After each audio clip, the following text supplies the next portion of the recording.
የኢትዮጵያና ህንድ ዲፕሎማሲያዊ ግንኙነት ከመደበኛ የሁለትዮሽ ግንኙነት ተሻግሮ ወደ ስትራቴጂካዊ አጋርነት እንዲያድግ ሁለቱም ሀገራት ከስምምነት መድረሳቸውን የሰማነው በዚሁ በተገባደደው ሳምንት ነበር።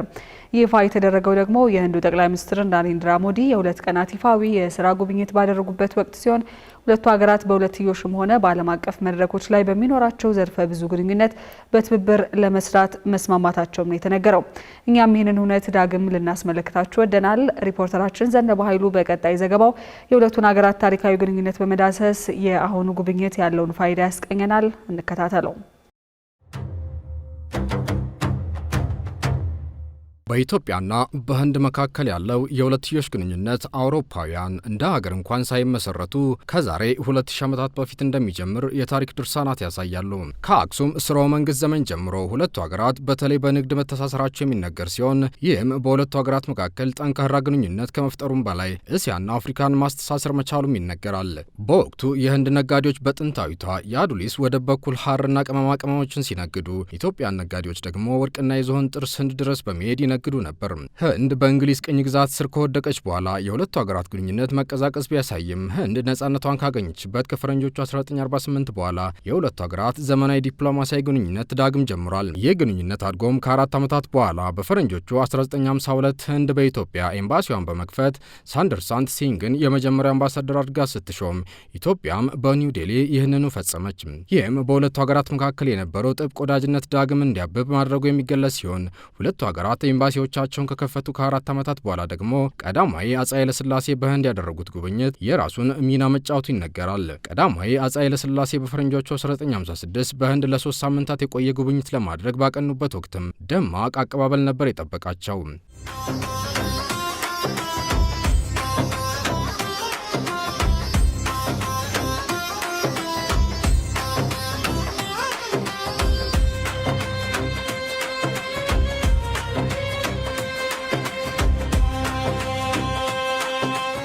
በወቅቱ የህንድ ፕሬዝዳንት የነበሩት ራጄንድራ ፕራሳድ እና ጠቅላይ ሚኒስትሩ ጃዋሃርላል ኔህሩ ለንጉሱ አቀባበል ካደረጉላቸው በኋላ ንጉሱ በሀገሪቱ ፓርላማ ንግግር አድርገው የተለያዩ የሀገሪቱን ከተሞችም ጎብኝተዋል። በዚህ ጉብኝታቸው ንጉሱ ኢትዮጵያ ከህንድ ጋር የነበራትን ግንኙነት የሚያጠናክሩ የተለያዩ ስምምነቶች ያደረጉ ሲሆን በተለይ በዚያ ዘመን በሁለት እግሩ ለመቆም እየሞከረ የነበረውን የኢትዮጵያ ዘመናዊ ትምህርት ቤት ማጠናከርን ቅድሚያ መስጠታቸው ይገለጻል። በፈረንጆቹ 1949 ንጉሱ በአምቦ የግብርና ኮሌጅ በነበራቸው ቆይታ ፓውል ቬርገስ የተባለ ህንዳዊ መምህር ቀልባቸውን መሳቡም ይነገራል። የሂሳብ መምህር የነበሩት ፓውል በአንድ ዓመት ከመንፈቅ ቆይታቸው አማርኛን አቀላጥፎ መናገር መቻላቸው ስላስገረማቸው የሀገራችንን ዘመናዊ ትምህርት ለማጠናከር የህንድ መምህራን የተሻሉ ስለመሆናቸው እንዲወስኑ እንዳደረጋቸውም ይገለጻል። ከንጉሱ ጉብኝት በኋላም በርካታ የህንድ መምህራን ወደ ኢትዮጵያ በመምጣት ኢትዮጵያ ከዘመናዊ ትምህርት ጋር እንድትላመድ ማድረጋቸው ሲነገር፣ የህንድ ነጋዴዎችም በሀገራችን የተለያዩ ክፍሎች በመሰማራት ለኢትዮጵያ ኢኮኖሚያዊ እድገት የራሳቸውን ሚና ተጫውተዋል። ይህንን የሁለቱን ሀገራት ግንኙነት ይበልጥ ለማጠናከርም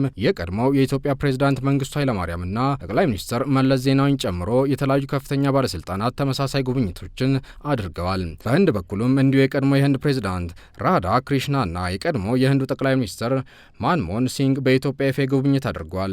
ባሳለፍነው ሳምንት ደግሞ የቀድሞ የህንድ ጠቅላይ ሚኒስትር ሞንሞሃን ሲንግ ኢትዮጵያን ከጎበኙ ከ14 ዓመታት በኋላ የአሁኑ የአገሪቱ ጠቅላይ ሚኒስትር ናሬንድራ ሞዲ የ2 ቀናት ጉብኝት አድርገዋል።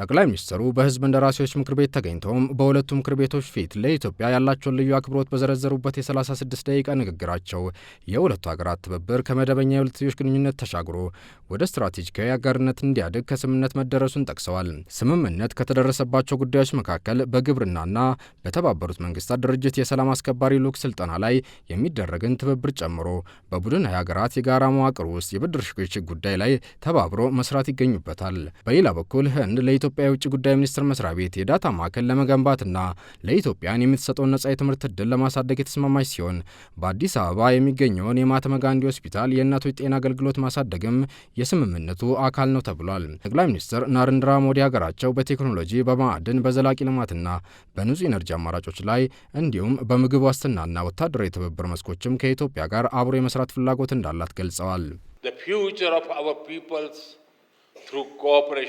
ለሕዝቦቻችን የወደፊት ጊዜ ስንል በምግብ ዋስትና ላይ መተባበር ይገባናል። የጤና ዋስትናና የአቅም ግንባታ ላይ እንዲሁም የንግድና ኢንቨስትመንት እንቅስቃሴዎቻችንን ማሳደግ ይገባል።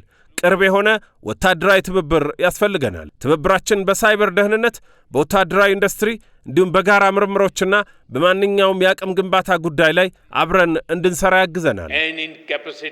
ህንድ አብዛኛው ግብይት ዲጂታል በሆነ የክፍያ ስርዓት የሚፈጸምባት ሀገር መሆኗን የጠቀሱት ጠቅላይ ሚኒስትሩ በዓለማችን ላይ ከሚፈጸሙ የዲጂታል ግብይቶች ውስጥ ከ50 በመቶ በላዩን የምትፈጽመው ሀገራቸው መሆኗን ጠቅሰው የዲጂታል ኢትዮጵያን ስትራቴጂ ለማማከርና ለማገዝም ዝግጁ መሆናቸውን ተናግረዋል። ይህ ብቻ አይደለም። ጠቅላይ ሚኒስትር ናሬንድራ ሞዲ ግብርናን ዲጂታላይዝ በማድረግ የፋይናንስ አቅርቦትን በማዘመን ረገድ ያለንን ልምድ ለማጋራትም ፈቃደኛ ነን ብለዋል።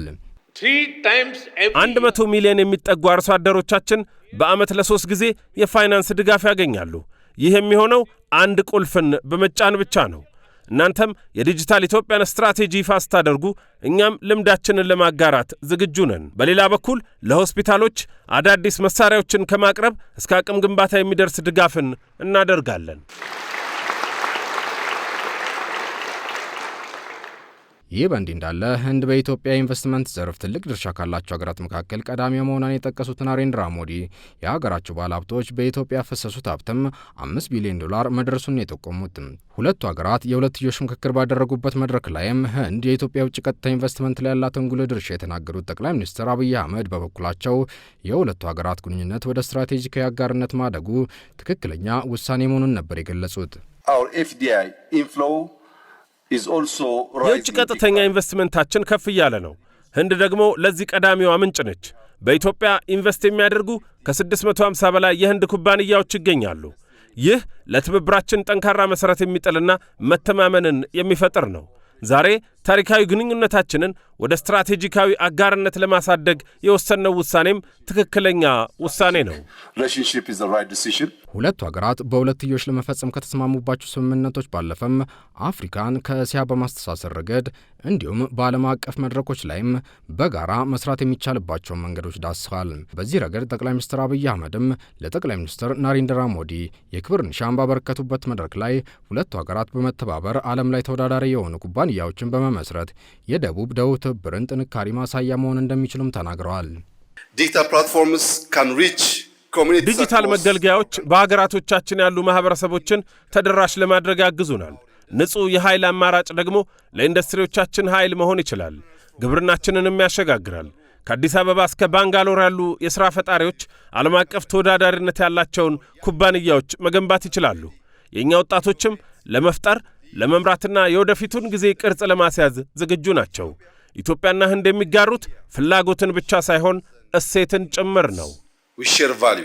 ኢትዮጵያ በደቡብ ትብብር ሀገራት ውስጥ የጎላ ድምፅ ለማሰማት የምታደርገውን ጥረት እንደሚያደንቁ የተናገሩት ጠቅላይ ሚኒስትር ናሬንድራ ሞዲ ይህ ትብብር የራሱን ዕጣ ፈንታ በራሱ መጻፍ መጀመሩን ጠቅሰው ህንድና ኢትዮጵያም ይህን ራዕይ የሚጋሩ ሀገራት ናቸው ብለዋል። አክለውም ይህ ትብብር በማንም ላይ አምጾ የተነሳ ኃይል አለመሆኑን ጠቅሰው ይልቁንም ለሁሉም ጥቅም የተነሳ ኃይል መሆኑ ሊታወቅ ይገባል ብለዋል። ኢትዮጵያ የብሪክስ ቡድን አባል ሀገር እንድትሆን ህንድ የራሷ ሚና መጫወቷ የሚነገር ሲሆን የአሁኑ የህንድ ጠቅላይ ሚኒስትር ጉብኝት ኢትዮጵያ በዓለም አቀፍ መድረኮች ላይ ያላትን ተሰሚነት እንደሚያጎላውም ተነግሯል። በተመሳሳይ ይህ ጉብኝት ህንድ በደቡብ ሀገራት የትብብር ማዕቀፍ ውስጥ ያላት ሚና እንዲጎላ ከማድረግ ባለፈም ከአፍሪካ ጋር በሚኖራት ግንኙነት ኢትዮጵያ ወሳኝ ሀገር መሆኗ የተረጋገጠበት መሆኑም ተመላክቷል። ህንድ የሚቀጥለው ዓመት የብሪክስ አባል ሀገራት መሪነትን የምትቀበል ሲሆን ይህ ጉብኝትም ለህንድ የራሱ የሆነ አስተዋጽኦ ይኖራል ነው የተባለው። በዓለም የሀገራት የምጣኔ ሀብት ደረጃ ላይ አሜሪካን፣ ቻይናን፣ ጀርመንን እና ጃፓንን ተከትላ በአምስተኛ ደረጃ ላይ የምትገኘው ህንድ 1.4 ቢሊዮን ህዝብ በመያዝም በህዝብ ብዛት የዓለማችን ቀዳሚው ሀገር ናት።